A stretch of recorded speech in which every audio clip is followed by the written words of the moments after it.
suelo y de ahí la importancia de poder conocer cuáles son las características del mismo y, y pues para poder diseñar en base a eso y proponer las mejores sistemas de cimentación para que se comporte adecuadamente, ¿verdad?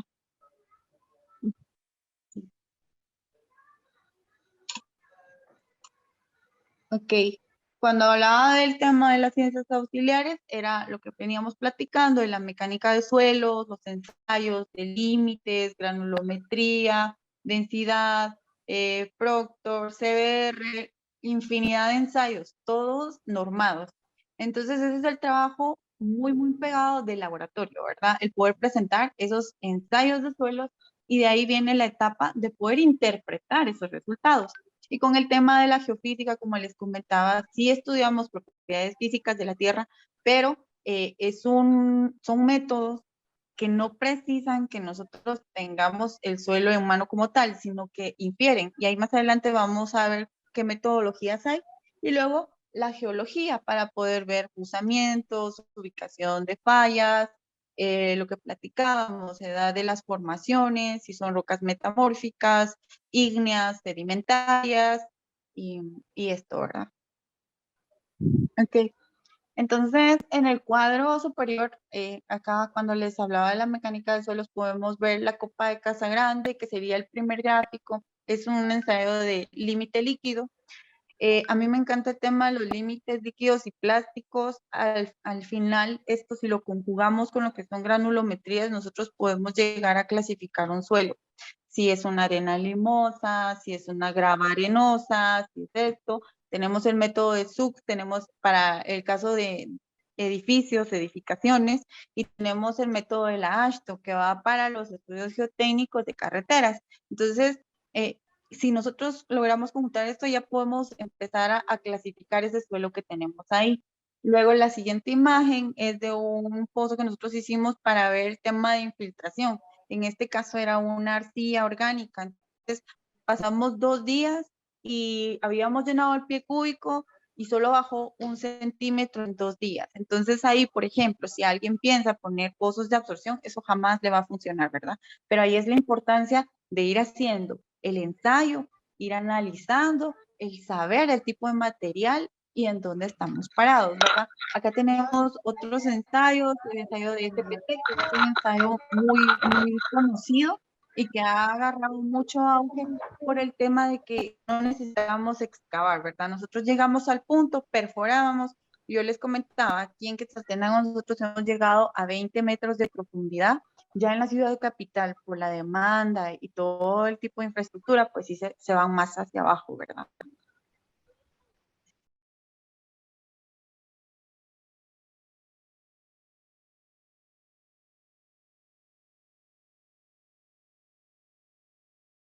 Nosotros estamos trabajando con métodos basados, como dice ahí, en gravedad, campos electromagnéticos, eléctricos, fenómenos radiactivos, pero, o sea, cada uno de los métodos tiene una funcionalidad. Por ejemplo, nosotros acá trabajamos los métodos eléctricos para lo que es identificar acuíferos profundos, aguas subterráneas. Entonces, lo que nosotros hacemos son esos tendidos, los tendidos son poco invasivos, generamos lecturas, pero luego de esas lecturas todavía tenemos que venir y hacer un proceso, ¿verdad? De poder venir, correlacionar y entonces nosotros podemos decir, bueno, sí, a 200 metros de profundidad se encuentra el acuífero, ¿verdad? Y va muy pegado también con la geología que vamos a ver más adelante. Otro método que vemos representado acá es el MASW. Este es un método que es sísmico.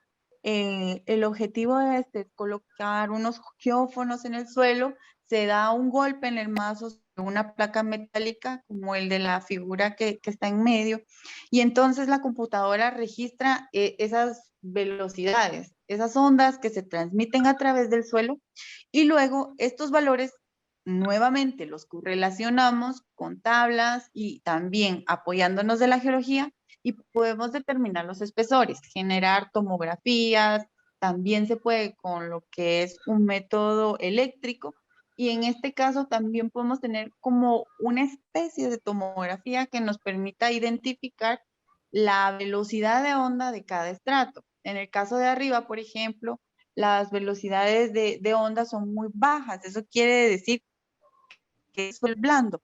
Este ensayo se hizo en un estribo de un puente ubicado en Salcajá, y el tema acá es que cuando nosotros hicimos el SPT no recuperábamos material, o sea, no salía nada de material, pero sí encontramos agua. Entonces era así como que hay material, pero no sabemos qué tipo, no lo podemos recuperar, no podemos hacer un pozo acá.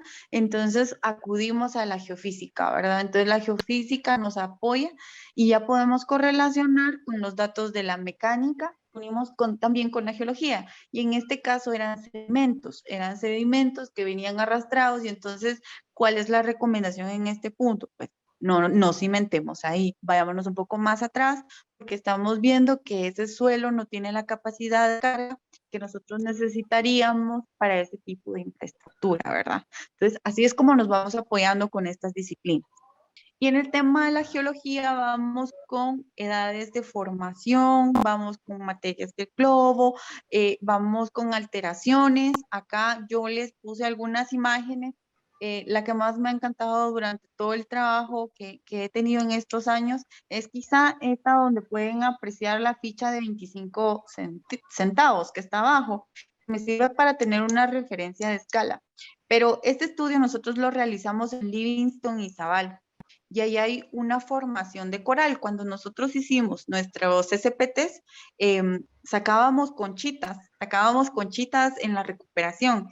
Entonces luego mejor procedimos a hacer unos pozos para excavar y poder explorar de mejor manera, y lo que encontramos fue una arcilla orgánica. ¿Por qué orgánica? Porque es de los residuos y de ahí sí que es producto de la descomposición de todas esas conchas y esos jutes que algún día fueron un coral, pero que a través del tiempo, pues ya esa formación vino, se cubrió, se unió, ya se volvió sólida, pero a la luz de los ojos pareciera que ahí puede uno poner cualquier cosa.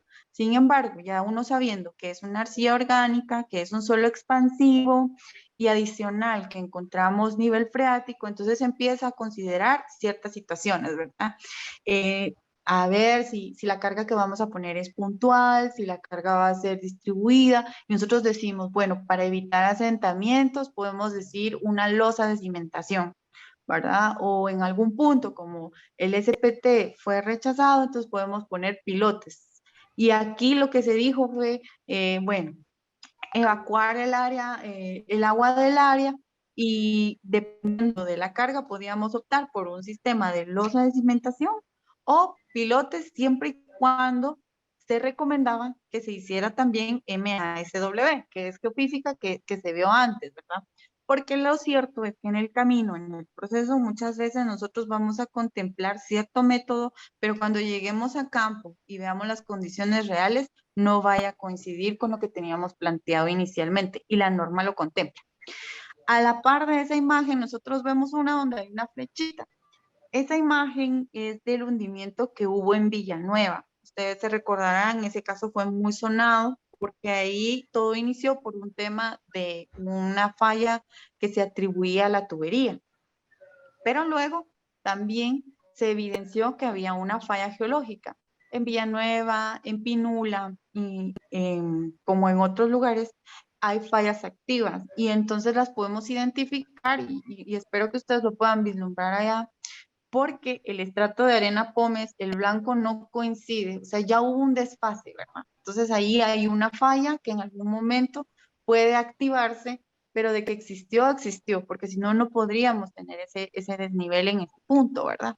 Y la geología también tiene que ver mucho cuando nosotros trabajamos, por ejemplo, en taludes rocosos, porque ya no vamos a mecánica de suelos, sino también ya entramos en mecánica de rocas. Tenemos que extraer núcleos de rocas, que es como el caso que podemos ver ahí numerado, y hacer un poco de estereogramas para poder ubicar si son fallas de cuña y poder hacer las recomendaciones debidas. Guatemala tiene una geología muy variada. Realmente nuestras rocas se dividen en ígneas, metamórficas y sedimentarias. Nosotros al centro tenemos la cadena volcánica. ahí donde predomina ese palo rosa, digamos, al centro, es toda la cadena volcánica. Entonces, lo que generalmente encontramos ahí son rocas ígneas, intrusivas o extrusivas, pero es esta roca, el producto de esta roca es la que generalmente a nosotros nos sirve mucho para el tema de bancos también, o sea, para en algún momento tomar decisión de ir y explorar un banco. Y luego, pues acá se puede ver que donde hay más variación de color, si ustedes lo logran distinguir, viniendo de Izabal, digamos, del lado de Izabal, se entra a la falla del Polochic para la falla del Motagua, que prácticamente es como que se encontraran a medio camino. No terminan de cruzar nuestro territorio, pero sí. Entonces, aledaños a las fallas siempre va a haber una variación en ese tipo de rocas que vamos a encontrar. Es importante que lo tengamos presente y que lo podamos evaluar.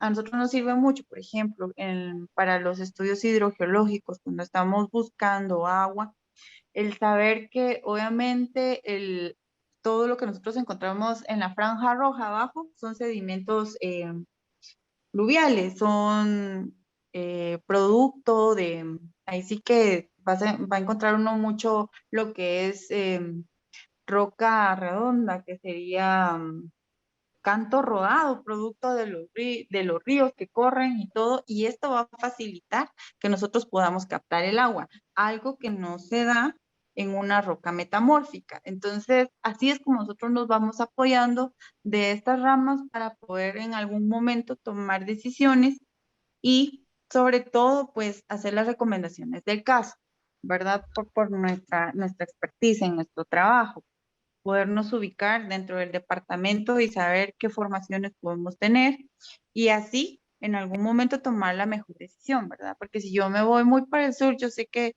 ahí voy a encontrar bancos de material, pero por ejemplo, cuando uno se va al norte del país, no, porque acá se evidencia que no tenemos ese tipo de roca, ¿verdad?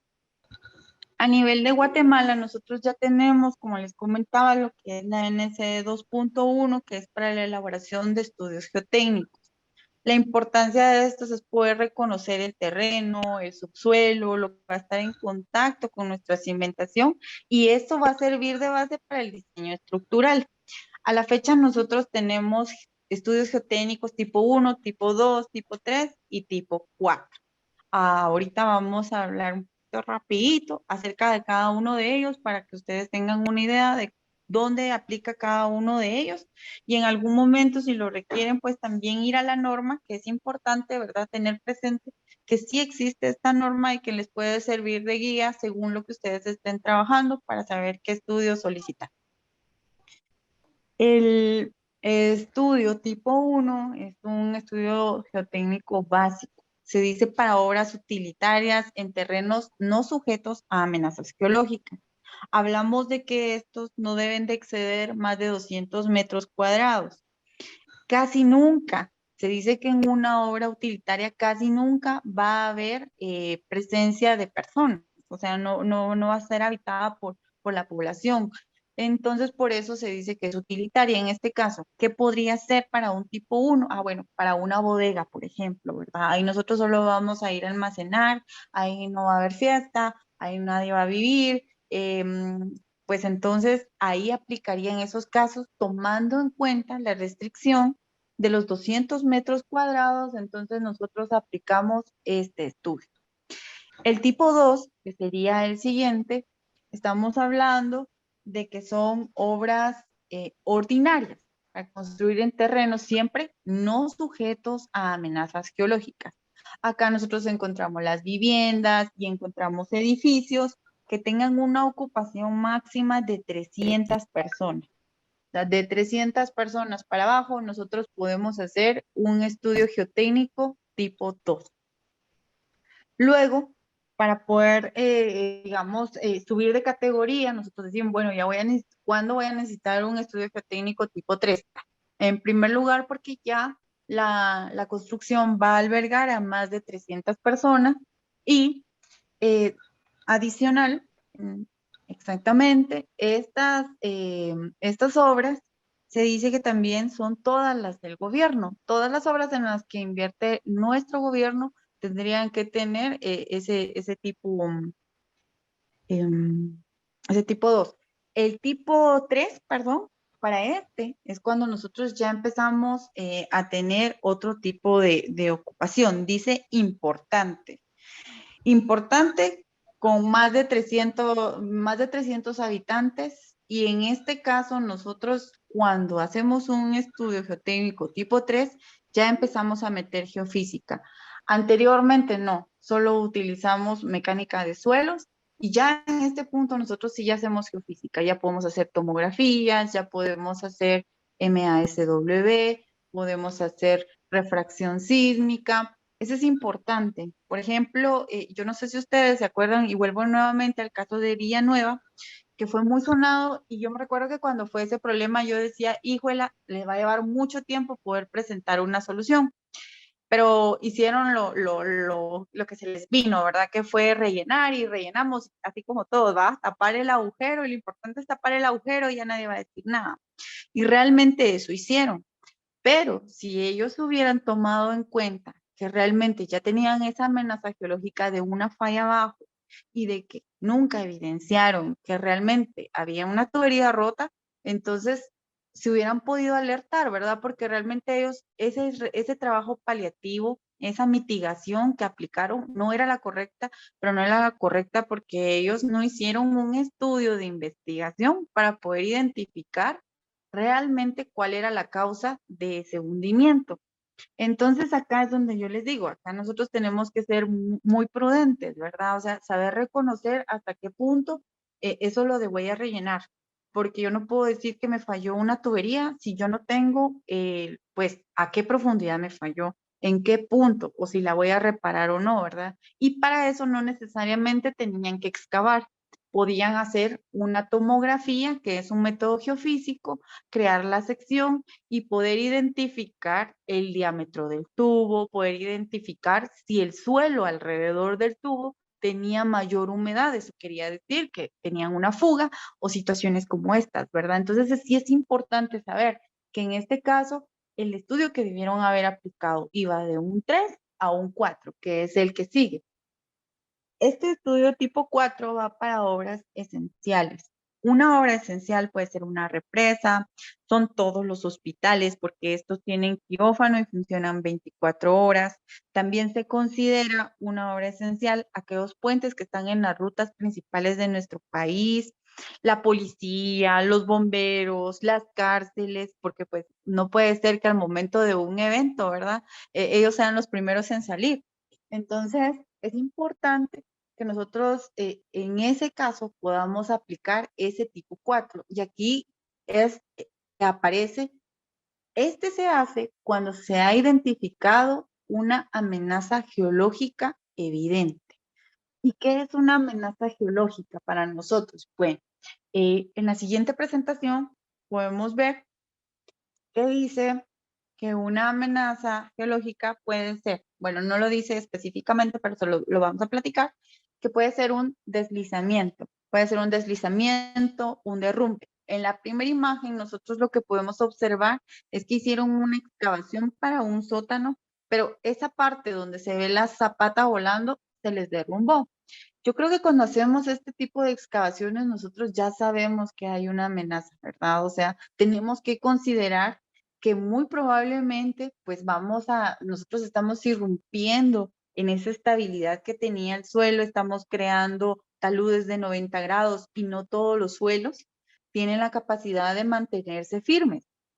Entonces, si nosotros identificamos esa amenaza de deslizamiento, que puede ser como en este caso en una excavación de sótano, que puede ser, por ejemplo, también si van a construir cerca de un talud, que puede ser también porque ustedes no solo tienen que estar a la corona, también pueden estar al pie del talud, ¿verdad? Entonces, en cualquiera de los dos casos, el deslizamiento les va a afectar. La segunda imagen es cuando tenemos una falla geológica. Acá nosotros en Sunil, por ejemplo, para no ir tan lejos, tenemos una falla geológica. ¿Qué pasa ahí? No importa cuántas veces pase Covial echando el asfalto, rellenando, colocando base, siempre se va a seguir hundiendo porque es una falla geológica y además es una falla activa. En este caso, puse nuevamente la imagen que tenemos de Villanueva, del hundimiento que hubo en Villanueva, porque nuevamente ahí ya teníamos una alerta, ¿verdad? De que ahí necesitábamos un estudio tipo 4. En la siguiente imagen lo que vemos es un tema de licuefacción. Esa es otra amenaza geológica. Esa amenaza se da cuando nosotros tenemos arenas y tenemos agua. Ahí sí que el nombre indica más o menos qué es lo que sucede, y es que cuando ustedes meten a la licuadora, por ejemplo, azúcar y le ponen agua y la encienden, pues ¿qué pasa? Se mueve, ¿verdad? O sea, se licúa. En este caso al suelo también le puede pasar, y lo que tenemos que tener presente es de que si nosotros no hemos identificado que hay nivel freático o que es una arena, que es el material más propenso a licuarse, y nosotros como Guatemala estamos en un territorio sísmico, o sea, no nos podemos librar. Aquí tiembla desde Petén hasta Retaluleu, o sea, siempre nos va a temblar. Entonces son esos movimientos del sismo, las ondas que se mueven, que en algún momento hacen que el suelo se licúe. Estos suelos, generalmente, ese fenómeno lo vamos a encontrar mucho en las zonas costeras, en la playa, ¿verdad? O sea, ahí donde tenemos arena y donde es muy probable que también tengamos nivel freático somero y pues algún día va a temblar, ¿verdad? Entonces tenemos que considerar esa amenaza. Si nosotros vamos a construir ahí, sabemos que tenemos que hacer un estudio de este tipo. Y luego lo que son discontinuidades. Discontinuidades en estratigrafía y en litología. La imagen que yo posteé ahí es del libramiento de Chimaltenango. En el libramiento de Chimaltenango, cuando ustedes transitan, pueden ver que hay un punto, ¿verdad? Dentro de todos los taludes en donde se encuentra un lecho rocoso, en donde se ve arcilla y en donde se ve arena. Esos tres materiales se comportan diferente mecánicamente y también sometidos a esfuerzos, sometidos a saturación, y esas discontinuidades nos generan inestabilidad, ¿verdad? Entonces acá también, si alguien quiere construir, ahí sí que en la corona de ese taludo un poco más abajo, tendría que tomarse la tarea de hacer un estudio geotécnico tipo 4. Es importante, solo para que ustedes lo tengan en cuenta, todo esto está en la norma, las profundidades de exploración. El hacer un pozo para extraer una muestra a 2 metros no me va a generar información. Si ustedes se dan cuenta acá, nos dice la profundidad mínima que deberíamos estar explorando es de 6 metros, y esos 6 metros deben estar por debajo de la cota de cimentación. O sea, no es del nivel 0, sino que si usted va a cimentar a 1 metro, entonces tiene que a partir de ese metro bajar 6 para las obras utilitarias, para esas bodegas. Para las viviendas y todo eso le dice 12. Mucha gente considera estos datos un poco exagerados, pero es lo que nos da la norma. En el caso de las importantes tenemos 14, esenciales 16. Imagínense ustedes, hace un tiempo vino un profesional y solicitaba un estudio, y él decía que necesitaba el estudio a 3 metros de profundidad. Y cuando yo le pido el plano, él me trae un plano con un sótano de ya 2 niveles. Entonces, no va a hacer nada lo que él va a explorar. Él realmente no va a tener idea de qué está pasando a nivel de su cimentación o cómo se va a comportar ese talud cuando él haga el corte. Entonces, es importante que ustedes tengan como base esto, al igual que la separación, porque ahí también le da una distancia máxima que debe haber entre uno y otro punto. En el caso de la siguiente imagen, nuevamente vamos con lo que es el libramiento de Chimaltenango, y pues ahí hay mucha distancia de un punto a otro y podemos ver, yo no sé si ustedes logran visualizar, que yo no puedo apuntar, pero digamos de que va el corte y de la parte baja al fondo no se ve roca, pero si ustedes se mueven más adelante ya encuentran el lecho rocoso. Entonces, por eso es importante que se tome en cuenta longitudes y áreas, porque podemos ver cómo cambia la estratigrafía y el comportamiento de un punto a otro en el mismo área, ¿verdad? En el mismo lugar. Luego, también viene el criterio de metros cuadrados. Esto va a aplicar muchísimo más para lo que es edificaciones, ya sea viviendas, ya sean sus edificios de apartamentos. Entonces ahí nos dice por cada cuántos metros cuadrados nosotros tenemos que hacer la exploración. Y adicional nos dice la profundidad, pero acá ya entra otro dato, ya empieza la función de la altura que va a tener ese edificio. Entonces es importante, y vuelvo a repetir lo que les comentaba, ¿verdad? tomar en cuenta estos criterios para que cuando ustedes hagan sus proyectos puedan evaluar en qué tipo de obra van a necesitar cierta profundidad y en cuál otra no, ¿verdad? Pero es importante que lo tengan presente.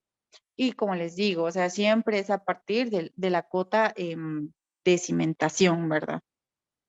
Si se dan cuenta, ahí incluso adicional, viene la clasificación, la vamos a ver más adelante, pero acá hay otra imagen donde están construyendo un edificio.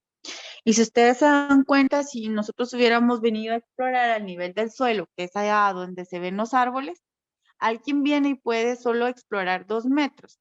Y puede explorar 2 metros y ustedes pueden ver que puede que solo hayan encontrado el material orgánico, que es esa primer franja negra, o si bajan otro poquito más, pueden encontrar la roca, que es el estrato que sigue, y si bajan un poco más, pueden encontrar arcilla.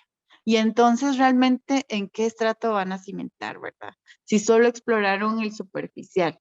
Entonces es importante, adicional, tienen un corte y también tienen una discontinuidad, ¿verdad? Tienen esa discontinuidad en los estratos y es importante considerarlo al momento de llevar a cabo este tipo de estudios.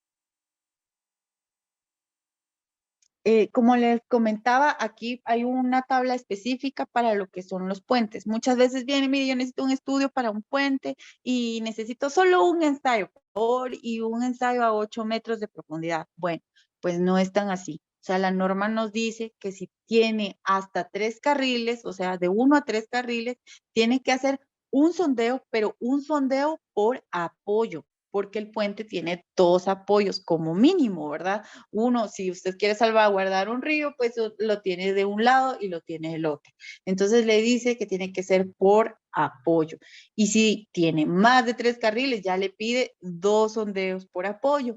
Y en este caso, las profundidades de sondeo están amarradas a la longitud de ese puente, ¿verdad? A la luz libre que nos indica ahí entre apoyos. Entonces, para que se considere, y estas profundidades son bien grandes, ahí hay varias posibilidades. Puede que ustedes encuentren un suelo normal o puede que ustedes encuentren un lecho rocoso, pero el encontrar roca no siempre quiere decir, ah, perfecto, la roca me va a aguantar todo. No, no porque hay roca sana y hay roca que no es sana, sino que es una roca que es muy, tiene un RQD muy bajo, que es una roca que se puede, ¿cómo les digo? Se me fue el término ahorita, pero fracturada, una roca muy fracturada y una roca fracturada o débil no va a soportar que usted le hinque los pilotes necesariamente, ¿verdad? Entonces acá lo que se hace es igual, ir, perforar, extraer núcleos